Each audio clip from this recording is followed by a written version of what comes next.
Hello everybody, welcome to Vidarbha style English. तर मित्रांनो, आज मी तुम्हाला पार्ट्स ऑफ स्पीच किंवा त्याला व्हरायटीज ऑफ वर्ड सुद्धा म्हणतात, तर हे मी तुम्हाला शिकवणार आहोत. तर पार्ट्स ऑफ स्पीच म्हणजे शब्दांचे प्रकार आणि व्हरायटीज ऑफ वर्ड्स म्हणजे ना शब्दांच्या जाती. तर मित्रांनो, याला समजण्यासाठी मी एक डेफिनेशन दिलेली आहे, तर त्याला तुम्ही अंडरस्टँडिंग करून घ्या. जसे शब्दांचे वेगवेगळे प्रकार असते आणि या प्रत्येक शब्दांचे प्रत्येक वाक्यामध्ये काय विशिष्ट काम असते, म्हणजे या प्रत्येक शब्दांचे प्रत्येक वाक्यामध्ये काही विशिष्ट काम असते आणि त्यालाच आपण फंक्शन असे म्हणतात. तर त्यानुसार यांचे वर्गीकरण केले जाते, तर त्यालाच आपण पार्ट्स ऑफ स्पीच किंवा व्हरायटीज ऑफ वर्ड्स असे म्हणतात. तर मित्रांनो, याला समजण्यासाठी याची डेफिनेशन इंग्लिशमध्ये सुद्धा दिलेली आहे. जसं varieties of words are the different types of words use in a sentence. Each words has a specific function in the sentence. It is classify accordingly. Okay, तर मित्रांनो, मला वाटते की तुम्हाला ही जी डेफिनेशन आहे ही डेफिनेशन अंडरस्टँडिंग झाली असेल. तर त्या फर्स्टवाला जो पार्ट्स ऑफ स्पीच आहे, जसं नाऊन आहे, तर नाऊनला समजूयात. ओके, तर मित्रांनो, नाऊन म्हणजे काय? नाऊन म्हणजे नाम. तर या ठिकाणी बघा, याची डेफिनेशन दिलेलं आहे. तर नाम म्हणजे नाव, कशाचंही नाव, कोणाचंही नाव, एक किंवा व्यक्तीचं असू द्या, किंवा एखादी वस्तू आहे, किंवा एखादे ठिकाण आहे, किंवा जे आपला भावना आहे, तर यांना एक्सप्रेस करण्यासाठी आपण नाऊन या शब्दाचा यूज करू शकतो किंवा केलं जातं. ओके, तर याला समजण्यासाठी मित्रांनो एक एक्झाम्पल आहे, तर एक्झाम्पल आपण समजूया. तर या ठिकाणी बघा, Shyam is a good boy. Shyam is a good boy म्हणजे श्याम एक चांगला मुलगा आहे. श्याम एक चांगला मुलगा आहे. तर या ठिकाणी नाऊन काय? तर या ठिकाणी नाऊन आहे श्याम. ओके, तर मित्रांनो, मला वाटते की तुम्हाला नाऊन बद्दल समजलं असेल. तर पुन्हा एक गोष्ट लक्षात घ्या, याचे काही टाइप्स आहे, म्हणजे याचे काही टाइप्स आहे ते सुद्धा मी तुम्हाला एक्सप्लेन करून देणार. तर दुसरी गोष्ट म्हणजे मित्रांनो, या ठिकाणी बघा, फक्त डोळ्यांनी दिसणाऱ्याच गोष्टीचं नाम असतात असं नाही. तर ज्यांना आपण अनुभव घेऊ शकतो, म्हणजे ज्यांचा आपण अनुभव घेऊ शकतो किंवा ज्यांची कल्पना करू शकतो, अशा भौतिक नसलेल्या गोष्टींची नावही नामच असतात. ओके, तर मित्रांनो, मला वाटते तुम्हाला हे समजलं असेल. तर या ठिकाणी काही उदाहरण दिलेलं आहे, ते उदाहरण सुद्धा तुम्ही समजून घ्या.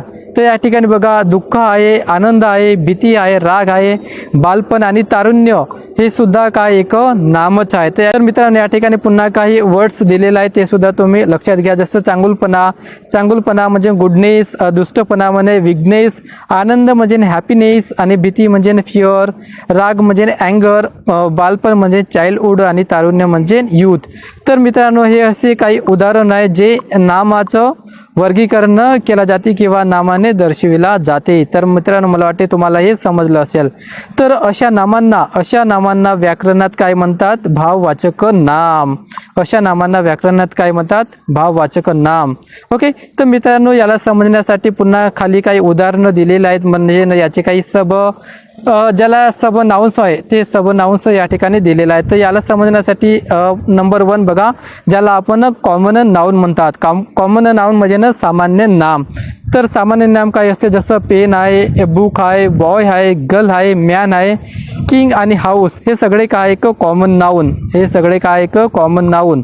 तर मला वाटते मित्रांनो तुम्हाला हे समजलं असेल. तर त्यानंतर नेक्स्टवाला बघा, प्रॉपर नाउन. ओके, तर प्रॉपर नाउन म्हणजे काय? प्रॉपर नाउन म्हणजे विशेष नाम. तर याला समजण्यासाठी एक्झाम्पल दिलेलं आहे, ते बघा. जसं अनिल आहे, सुनील आहे, इंडिया, अमेरिका, नागपूर आणि मुंबई हे सगळे काय एक प्रॉपर नाउन, ज्याला आपण विशेष नाम म्हणतो. ओके, आणि त्यानंतर आहे नेक्स्टवाला थर्डवाला आहे कलेक्टिव्ह नाउन. तर कलेक्टिव्ह नाउन म्हणजे समूहवाचक नाम. समूहवाचक नाउन म्हणजे फॉर एक्झाम्पल या ठिकाणी बघा, जसं पार्टी आहे, टीम, क्राऊड, कमिटी, नेशन, या ठिकाणी आर्मी, तर या ठिकाणी यू आला, तर या ठिकाणी ए पाहिजे होता, आणि त्यानंतर प्लक. हे सगळे काय मित्रांनो? हे सगळे आहे कलेक्टिव्ह नाउन, ज्याला समूहवाचक नाम म्हणतात. म्हणजे जे ग्रुपमध्ये असतात त्याला काय आपण म्हणूया?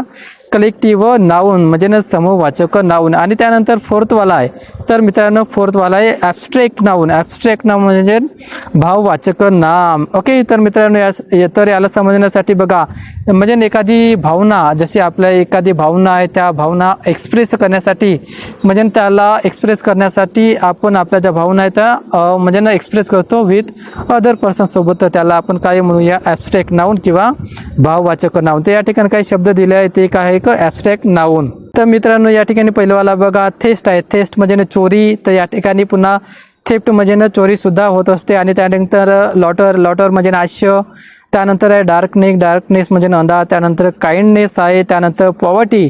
तर या ठिकाणी PO पाहिजे होता पण P झाला मित्रांनो. पॉवर्टी म्हणजे दारिद्र्य, त्यानंतर डेथ म्हणजे मृत्यू, लाईफ म्हणजे जीवन, युथ म्हणजे तारुण्य आणि मदरहूड म्हणजे मातृत्व. आणि त्यानंतर आहे स्ट्रेंथ म्हणजे शक्ती. आणि त्यानंतर आहे इग्नोरन्स म्हणजे काय होते, अज्ञान. आणि त्यानंतर आहे फ्रीडम म्हणजे स्वातंत्र्य. त्यानंतर आहे थॉट म्हणजे विचार. आणि त्यानंतर आहे ब्युटी म्हणजे सौंदर्य. तर मित्रांनो मला वाटते की तुम्हाला नाऊन या शब्दाबद्दल समजलं असेल आणि त्याचे जे यूज आहे, त्याचा जो उपयोग आहे सेंटेन्स म्हणजे कशा प्रकारे केला जातो हे सुद्धा तुम्हाला चांगल्या प्रकारे अंडरस्टँडिंग झालं असेल. तर मित्रांनो हे एक जस्ट बेसिक मी तुम्हाला सांगितलेलं आहे. तर याबद्दल काही मी एक्झाम्पल आणि याबद्दलचे जे क्वेश्चन्स आहे ते सुद्धा मी तुम्हाला देणार म्हणजे ना तुमच्या कॉम्पिटेटिव्ह एक्झामिनेशनसाठी आणि इंग्लिश स्पीकिंगसाठी सुद्धा याचा यूज केला जातो, हे सुद्धा मी तुम्हाला शिकवणार आहोत. तर मित्रांनो नेक्स्ट व्हिडिओमध्ये मी तुम्हाला या प्रोनाऊनबद्दल शिकवणार आहोत. ओके, तर मला वाटते तुम्हाला हे समजलं असेल तर माझ्या या व्हिडिओला लाईक करा, शेअर करा आणि या व्हिडिओच्या खाली कमेंट्स करा आणि माझ्या या पेजला फॉलो करा आणि माझ्या चॅनलला सबस्क्राईब करा. तर भेटूया आपण मित्रांनो नेक्स्ट व्हिडिओमध्ये. Thank you so much.